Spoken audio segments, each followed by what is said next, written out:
Bonjour, alors il y a de cela une éternité. Je vous ai présenté des kits de la série Metal Armor Dragonard, une série de 1987 qui est totalement inédite en France, mais dont je connaissais les maquettes à cause de la publication Hobby Japan. Et parce que surtout, en fait, connaissant ces maquettes grâce à Hobby Japan, je m'étais fourni des maquettes à l'aide d'amis qui allaient sinon aux États-Unis, sinon au Japon. J'avais réussi à en obtenir quelques-uns. Je vous ai présenté quelques-unes de ces maquettes. Bien plus tard, il y a eu des rééditions de ces maquettes par Bandai. J'en ai profité pour compléter, entre guillemets, ma collection. Et je me suis fait un plaisir de vous montrer tout ce que j'avais. Je pensais vous avoir montré tout ce que j'avais. C'était faux. Dans les cartons qui m'ont été ramenés de Paris par Doikim, il y avait donc cette maquette du Dragonard 1 Custom au 144. Et ça m'a fait très plaisir de retrouver ce kit parce que très sincèrement, je pensais que je ne l'avais pas. Et en fait, si. Et c'est vraiment très cool. Pour tout vous dire, en fait, il s'agit de la deuxième version, de la version customisée, comme ils disent, Dragonard 1 Custom, du Dragonard 1. Je vous ai déjà présenté le Dragonard 1. Avec même la version lifter et la version système injection avec des pièces qui étaient en partie en couleur. Là en fait c'est l'équivalent au 144 d'un kit que je vous ai déjà présenté au 1 centième, donc il y a encore plus longtemps puisque c'était la première vidéo Dragonard que j'ai fait sur cette chaîne, et donc en fait j'ai déjà tout raconté dans ces vidéos là, mais vous pouvez toujours consulter ces vieilles vidéos. Petite précision quand même pour ceux qui me suivent depuis très peu de temps, à l'époque je ne faisais pas de montage, je ne rajoutais pas de musique et j'étais un peu plus long à présenter mes maquettes, donc soyez indulgents. Quoi qu'il en soit, donc maquette de 1987. Est-ce une des reproductions? Je ne sais pas, mais en tout cas c'est à l'identique. Très très belle illustration. Le succès pour moi en tout cas des maquettes de Dragonard à mon niveau vient de là. C'est vraiment des illustrations de ouf. Vous voyez là donc quand même cette très belle illustration de Kenichi Ishibashi. Là on a le kit monté et peint. Vous voyez que c'est plus du tout la même chose, hein. Les illustrations ont un petit peu plus hommage à Dragonard, hein. La tête et les épaules sont quand même bien grandes ici.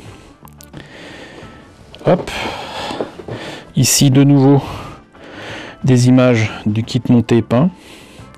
Il était vendu à 600 yens, c'est pas grand chose, hein. Ça fait à peine 5 € et rien d'autre à côté. Donc ce que je vous propose, c'est qu'on voit à l'intérieur ce que ça donne.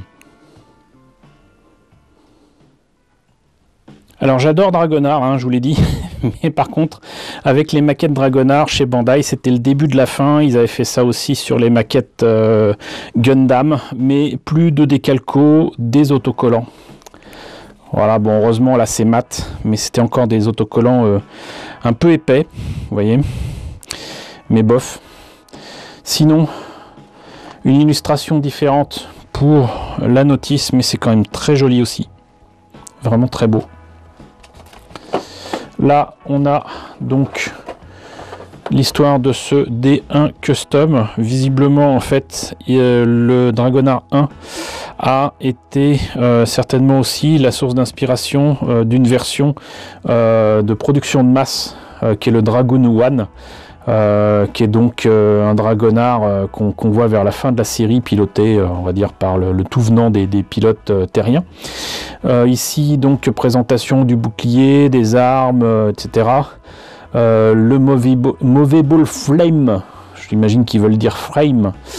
Voilà, mais donc ça c'était vraiment des petits dessins, des petits détails supplémentaires qui faisaient rêver dans ces documents qui étaient présents dans les maquettes.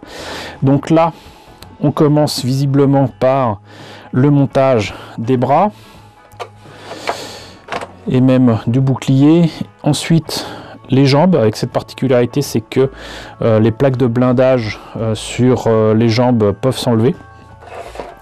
Ensuite, bien évidemment, le torse et la tête. Et on en profite pour faire le lifter, donc ce qui lui permet de voler, ou du moins de rester en l'air.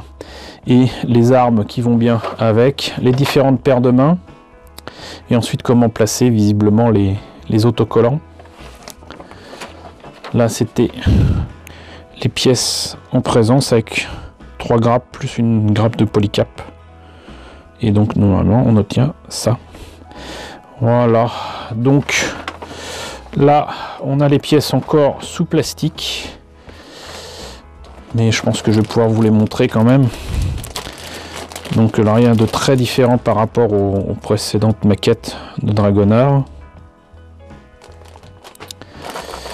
Ici, donc le bouclier, les jambes, le torse, la tête,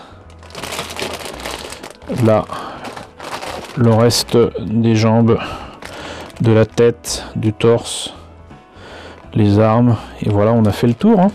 Donc on comprend que ce kit ne coûtait que 600 yens, c'est quand même assez simple, mais les détails y sont, la boîte est superbe, franchement c'est comme je dis souvent un pouce à l'achat que cette illustration, avec un kit dont on peut très certainement tirer le meilleur. Donc bah écoutez, moi je suis bien content en tout cas d'avoir retrouvé ce kit et de vous l'avoir présenté. Ça permet de faire une petite piqûre de rappel autour de Metal Armor Dragonard. J'espère en tout cas que ça vous a intéressé. N'hésitez pas à me dire dans la section commentaires ce que vous en pensez.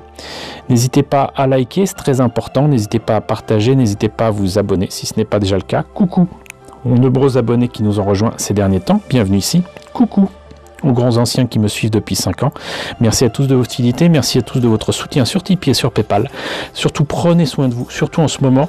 Je vous laisse avec la liste des contributeurs de la chaîne et je vous dis donc à très bientôt pour la présentation, je l'espère, d'autres maquettes Dragonard montées et peintes.